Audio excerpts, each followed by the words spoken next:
Hello दोस्तों, वह trans नमस्कार। मैं दीवान सिंह। मैं आपको बताना चाहूँगा कि इससे पहले जो मैंने वीडियो बनाया था उसमें पेंशनर की क्या दुर्दशा है उसका चित्रण किया था और किस लापरवाही के साथ बैंक पेंशनर को ट्रीट किया जा रहा है उसके बारे में मैंने बताया था। आपको पता है कि सेवाराम जी ने 21 तारीख को एक मैसेज दिया था पिटिशनर्स को और एआईवी पार को, क्योंकि उसमें वो हिस्सा दे रहे हैं कि भाई 21 तारीख को यदि नहीं आया 22 तारीख को हमारा नंबर आएगा, और 22 तारीख को भी नंबर नहीं है। यानी जो 20-20 केस वीकली लिस्ट से लगते हैं उसमें भी हमारा नाम नहीं है। इसके बावजूद भी कि हमारा अर्ली हियरिंग के लिए रिक्वेस्ट लगा हुआ था और 10 दिसंबर को अर्ली हियरिंग होना था। अब उसी मैसेज में सेवाराम जी ने और कुछ कहा था, और वो सेवाराम जी का जो कुछ है, जो मैसेज दिया है, बहुत कुछ बोलता है। उसमें सेवाराम जी की अस्मरता भी है और वह क्या कॉन्स्पिरेसी चली हुई है वो भी है। कह नहीं सकते वो डायरेक्टली, हम तो कह सकते हैं। अब क्योंकि आज केस नहीं है, 28-29 की आशा कर रहे हैं, वहां भी नहीं कर रहे हैं। आएगा नहीं आएगा क्या कोई पता नहीं है। लेकिन श्री राम जी कहते हैं कि we are also requesting the PNB pensioners petitioners council mister Sunny Chaudhary advocate to move the formal early hearing application and mentioning. क्या अर्थ निकलता है इसका? यानी सेवाराम जी को आभास हो गया कि रजिस्ट्री हमारा केस सुनने के लिए नहीं लगाएगी, क्योंकि वहां कोई खेल चल रहा है, वो कह नहीं सकते खुले खुले में।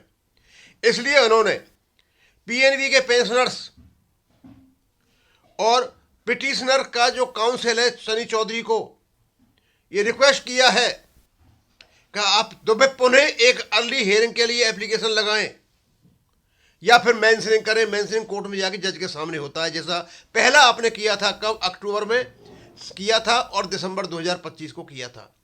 दोस्तों, क्या समझते हो इन चीजों को? मतलब सीधा सीधा मतलब यह है कि 10 दिसंबर 2025 को जो दो वकील एब्सेंट हुए थे, पिटिशनर के और रेस्पोंडेंट के, एक मिली भगत थी केस को रोकने के लिए, और एक ऐसा आभास दिया गया कि अगली 17 तारीख को इसकी सुनवाई हो जाएगी, जब उनको पता था कि 17 तारीख को नहीं सुनवाई हो सकती है, केस आगे चल जाएगा, और उसके बाद अर्ली हियरिंग को यही वही रूटीन कार्य पर ले आए। यदि यहां पर ईमानदारी होती तो सेवाराम जी कभी भी ये रिक्वेस्ट नहीं करते कि दोबारा अर्ली हियरिंग की एप्लीकेशन लगाइए या दोबारा मेंशनिंग कराइए। ये खेल क्या हो रहा है? और वो भी माननीय सुप्रीम कोर्ट में, सुप्रीम कोर्ट के आंगन में, प्रांगण में हो रहा है, जिसको हम संविधान का रक्षक मानते हैं। ये वही कुछ खेल लोग खेल कर रहे हैं, लेकिन वकील असहाय हैं, हेल्पलेस हैं, कुछ नहीं कर सकते। वो केवल दूसरों को सलाह दे सकते हैं। मैं इस जगह सेवाराम जी को बिल्कुल ही गलत नहीं मानता। कोई उनके हाथ में कोई जादू की छड़ी नहीं है, कोई इतने ताकतवर व्यक्ति नहीं है वो किसी को पकड़ दे और ये काम करा ले। प्रोसीजर्स हैं, प्रोसीजर्स उन्होंने बता दिया, भैया दोबारा आप अर्ली हियरिंग की एप्लीकेशन लगाओ या फिर मेंशनिंग कराओ। आशा आपको 28 और 29 में भी नहीं है। हम सुप्रीम कोर्ट के चीफ जस्टिस सूर्यकांत साहब से प्रार्थना करेंगे कि सर आपके ही बनाए हुए नियम, आपके ही प्रांगण में, आपके ही घर में सीनियर सिटीजन्स के बारे में सुनने के आपने एक प्रायोरिटी दी है। तो आपके यहां पर जितने भी केस हैं जो अप्रूव्ड हैं आर्टिकल 21 के लिए, उनके लिए छठवाने की कमेटी बनाई जाए और उन कमेटी को बनाने के बाद उन केसों को प्रायोरिटी पर लाया जाए। अदरवाइज ये तो ऐसे ही चलता रहेगा। पाटनी साहब ने बात की थी आचार्य साहब से, जो ईआई पार के प्रेसिडेंट हैं। उन्होंने कहा है कि हम अर्ली हियरिंग के लिए फिर एप्लीकेशन लगा रहे हैं। क्या अर्थ निकालें इसका? एक बार अक्टूबर में अर्ली हियरिंग लगाते हैं, फिर दिसंबर में लगाते हैं, और फिर अर्ली हियरिंग। समझ नहीं आ रहा कि क्या सेंस है ये, इसका मतलब क्या निकलता है। और जब अर्ली हियरिंग होती रहती है तो फिर कुछ कॉन्स्पिरेटर्स कॉन्स्पिरेसी रच करके इसको खत्म कर देते हैं। इसका क्या संदेश जाता है? संदेश साफ है, कुछ ऐसी ताकतें वो नहीं चाहती कि सिंगला साहब वाले केस की सुनवाई हो। अब कौन ताकतें, कोई पता नहीं। क्या यूएफबी मिला हुआ है, क्या आईबीए मिला हुआ है, कि आईबीए ने झूठा लपना मत दे रखा है, या और कोई कारण है कि पीएनबी जो घोटाला करके बैठा हुआ है पेंशन फंड में, उसकी वजह से सारी परेशानी हो रही है। ये चाहते हैं धीरे धीरे और 2-4 साल लगाए जाएं तो पीछे के पेंशन वैसे निपट लेंगे।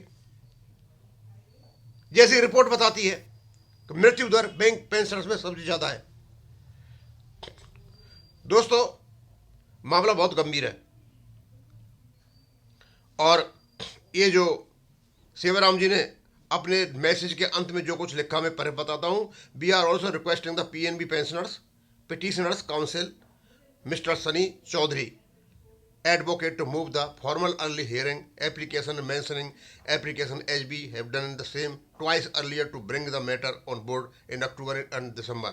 सेवाराम जी from Arise और AIB पार्क। 2 बार भी अर्ली हियरिंग की रिक्वेस्ट कर रही थी।